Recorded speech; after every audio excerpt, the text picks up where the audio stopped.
My name's Nate Boley, and 20 years ago, strength training changed the course of my life. I built a gym here in Bend, Oregon from scratch that's helped over 1,500 people change their lives as well through strength training. If you want to change your life, head over to benstrengthwarehouse.com, hit the Start My Journey button, and let's chat. All right, guys, we'll see you there. Hey guys, welcome back to the podcast. Beautiful day here in Central Oregon for a podcast. Got member Bill Flexner here, super awesome guy and just a wealth of knowledge. So, hey Bill, welcome to the podcast. Give the listeners just a little once over of who you are. Well, 81 years ago or 82 years ago in a month, I was born in Oklahoma City.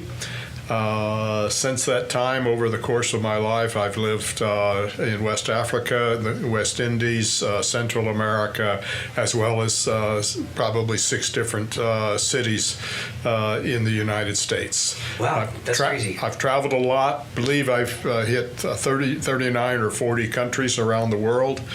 Had 6 different careers.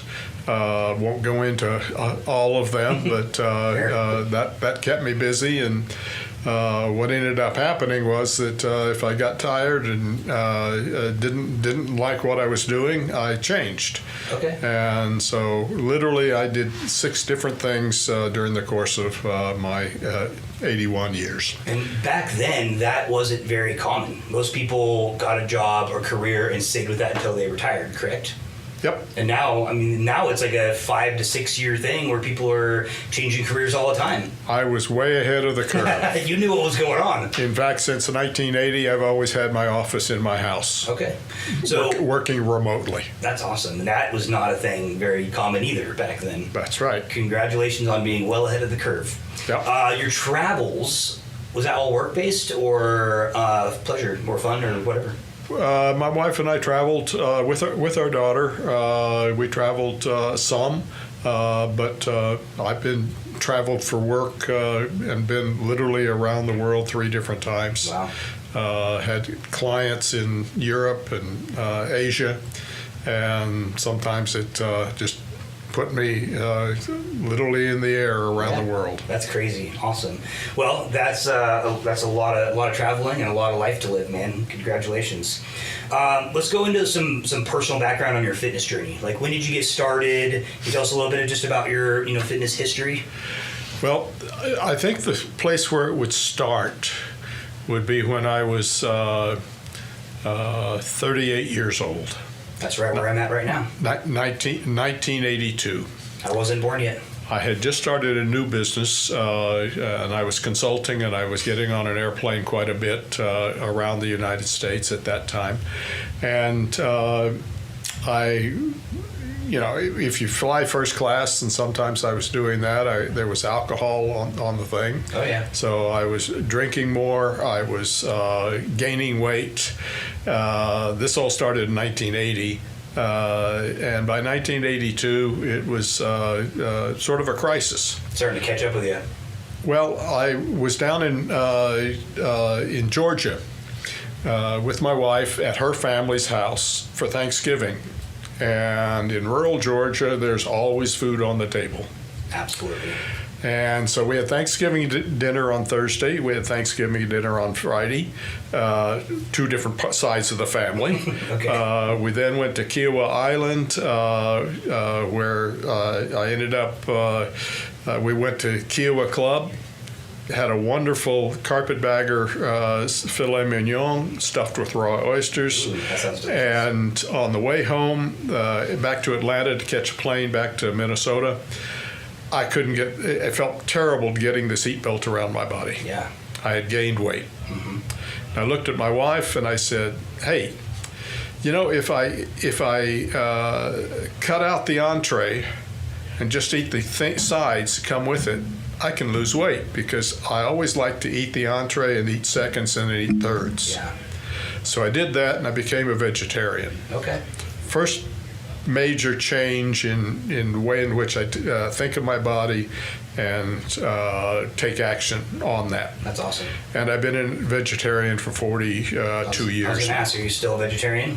No, I'm a vegan now. Okay. I switched to in 2010. Cool. I cut out cheese and eggs. Okay. So Cool. And that seemed to work very well for you.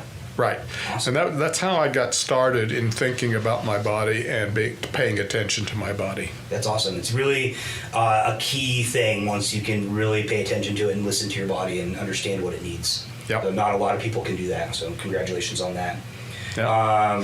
And you've had just about every disease or whatever out there, right? You can talk about that a little bit if you want to. Say that again. Sorry. You've had a lot of different like illnesses and diseases and stuff. Yeah, I've had 6 different versions of cancer. Okay. I've had 2 skin cancers. I've had prostate and bladder cancer. In every case, they were treatable. That's good. And as far as I know, I'm cancer-free at this point. Yeah. You still go get regular checkups, I'm sure? Oh yeah, I see 9 or 10 ologists. That's a lot.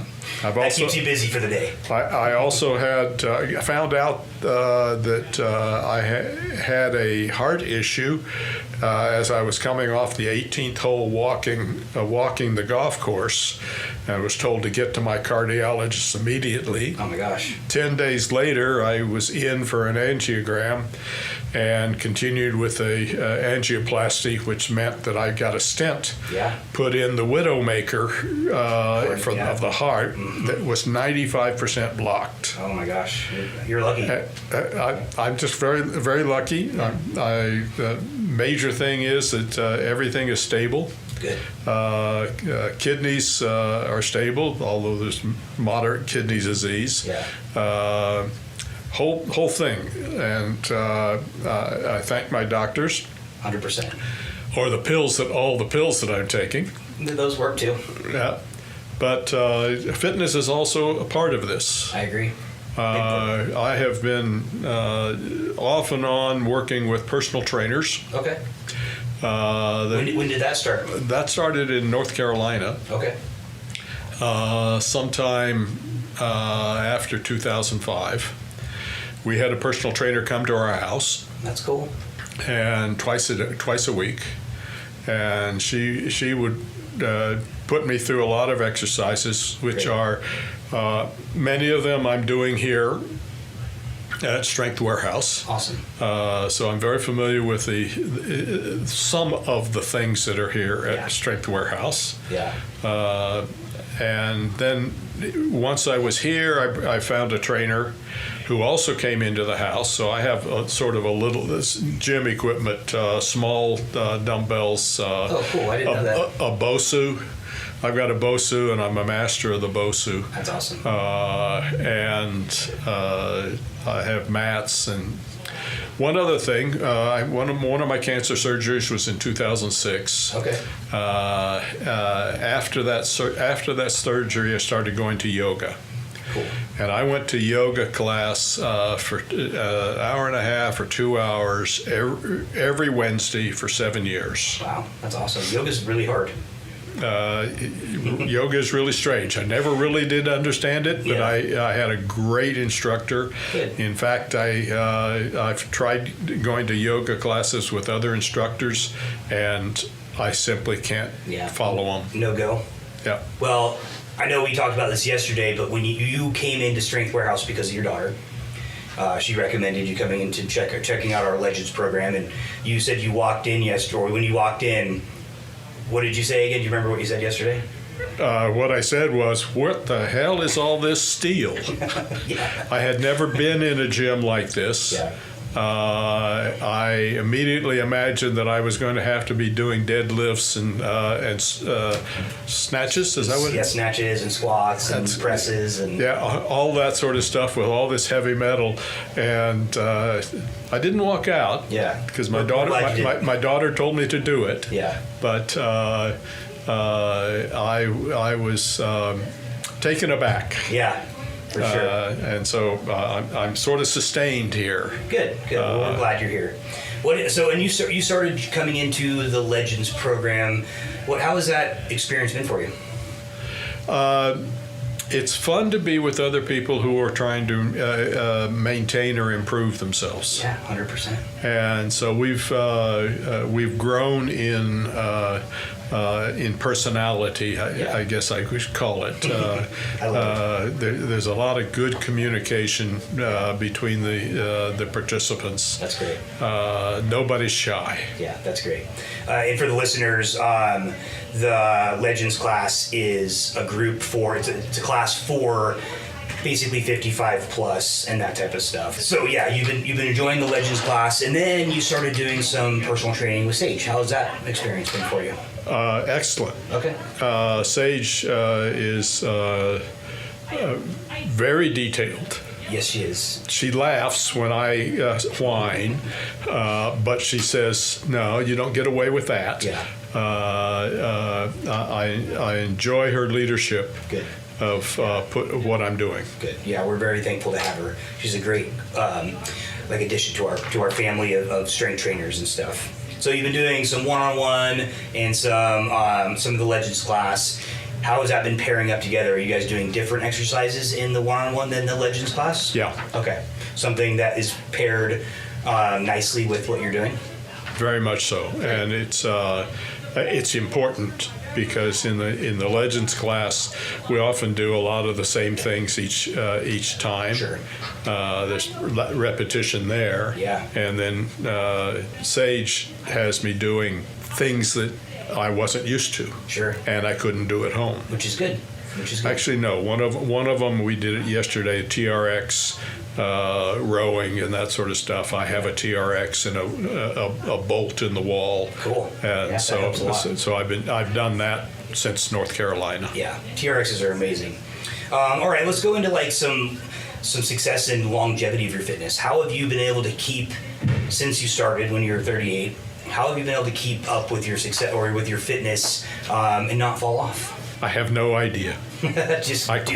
Quite honestly, the thing that keeps motivating me is when a trainer says to me, "You are performing as if you're 60 years old." That's amazing. I have always thought of myself as still being 40, 45, something like that. I sometimes add a year and sometimes I don't add a year. So if I asked you how old you were, you'd say 46? Yeah, something like that. This year. Well, I'm going to catch you real quickly then, if that's the case. Right, but that's been my motivation. My daughter, who's a PT, has always said that I'm just not like people my age. I agree with that 100%. And so my trainer here, who is a PT, not here at Strength Warehouse, but when I first got here to Bend, she saw me and she says, "Look, I have all kinds of people your age. They can't do any of the things that you're showing me you can do." Yeah. And that's motivation. That pat on the back is motivation just to keep doing it. I agree. But it's been a yo-yo. Yeah. I have never. This is the first time I've ever come to a facility to do exercise. Yeah. I just didn't like doing it like that. Okay.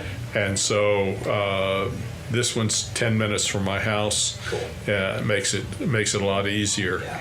And so far, I'm sustaining it. Good. I like that. How has strength training specifically improved your life? I have no idea. You don't know how strength training has improved your life? No, because when I came here, I was already. I'd been doing a lot of exercise. Yeah, but not the heavier stuff, right? Yeah, but I don't know yet. I was telling this to Sage that I don't have any measures as to what my improvement is. Yeah. Personally, I think I've toned up. Cool. I think I'm certainly maintaining my weight down at my college weight. Cool. So I'm all there, but that's combination of vegan diet. Sure. It's a combination of walking a golf course 3 days a week, 7.5 miles. It's a combination of doing the exercise. Sure. And I feel good. Good. That's great. I love to hear that. And I think that if we ask Todd here, which is the editor of this podcast, he told me the other day that you've significantly improved on how much weight you can carry farmer carries. And that's a pretty good measure of maybe not how it's going to impress you or improve your life right away, but there's been a few studies that's come out recently that can correlate grip strength with how long you live. And I believe, I haven't read the study fully, if you fall and you're in your elderly ages, if you break something, right, the length of time you're going to live shortens because you can't move around and you need to move around, right? So if you're going to accidentally trip and you can grab onto something or pull yourself up from something because your grip strength is good, that's going to significantly improve how long that you can live. Well, we did my grip strength yesterday, and it was at 37. 37 pounds or kilos? I think it was. I think it was on pounds. No, it's whatever shows up on the thing. It's kilos. That's kilos. Did it say you're in the normal range or the strong range? I don't know. I didn't see it. Okay. Sage was holding it, but it was 37 on my right hand and 25 or 27 on my left hand. Okay, so there's a little discrepancy on there. I'm very right-handed. Yeah, for sure. I'm left-handed, but it's funny because my right hand is actually stronger grip-wise than my left hand, but I'm left-handed. I don't get that, but maybe it's for whatever reason. I don't know. But yeah, that's awesome. Okay. What would you say to others who think it's too late to start their fitness journey? I mean, being 81 years old, I'm sure that you come across you guys at the golf course that are just like, oh no, I gave up on that a long time ago, or I can't start now. Mm-hmm. Well, I have a potential person to invite to the Legends. Okay, cool. I was walking on the golf course on Sunday, and he was coming up the path. I was going down the path, and he stopped me and he says, Bill, I have so much respect for you that you are walking this golf course I gave up 2 years ago. Yeah. And he was going over to the exercise facility at Broken Top. He was heading there.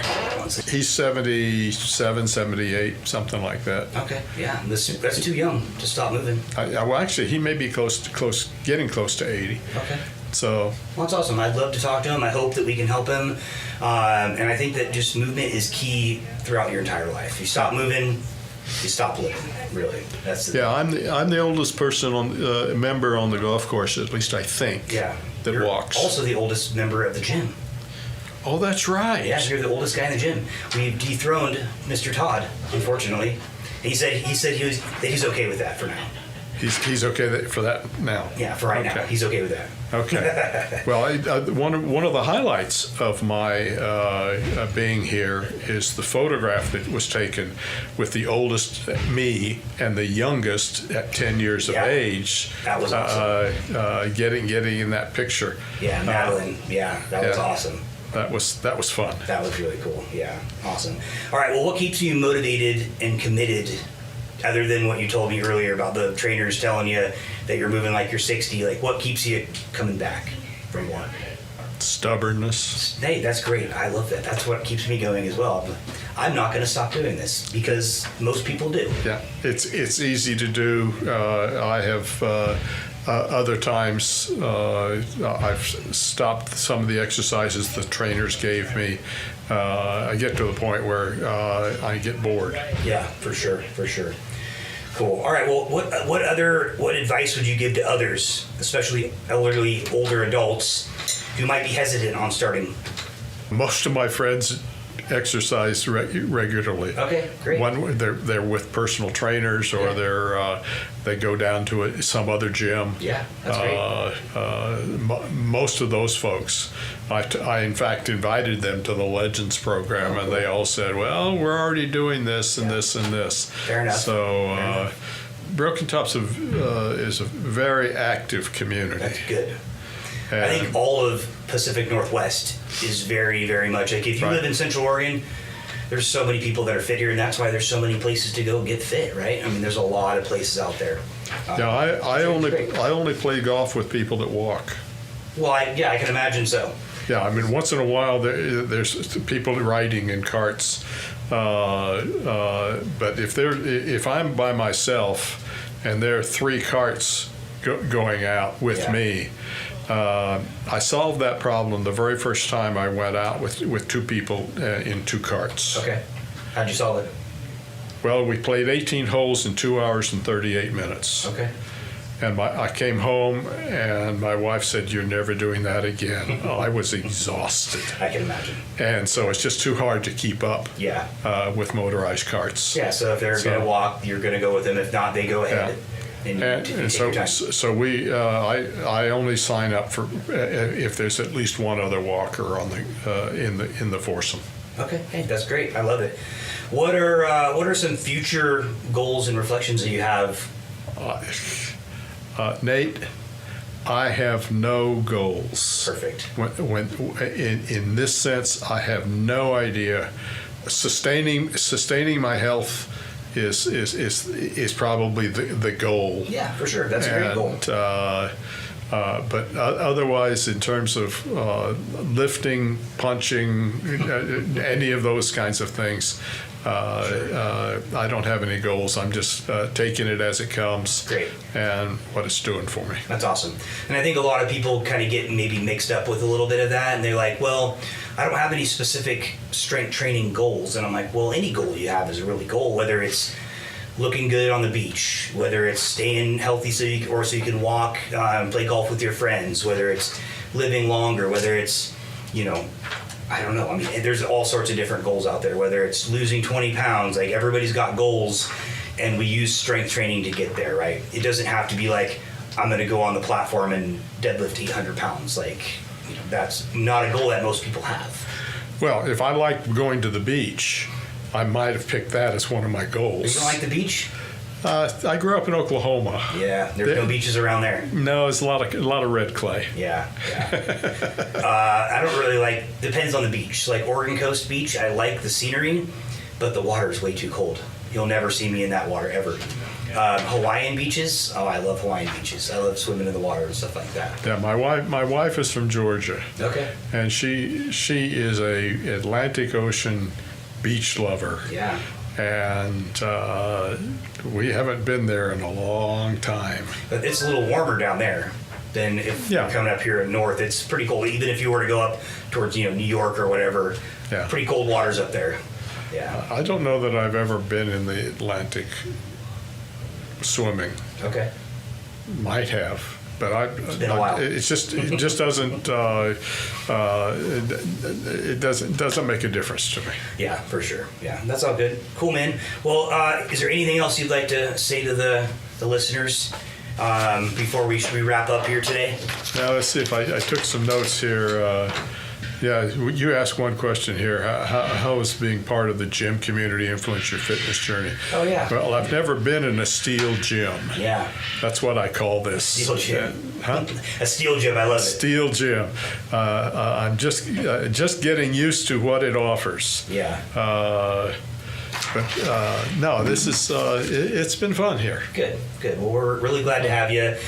You always come in and have something interesting to say. And on your way out as well for the day, it's usually something that usually makes me think. So I like that. All right. Great, Bill. Well, hey, thanks a lot for being on the podcast today.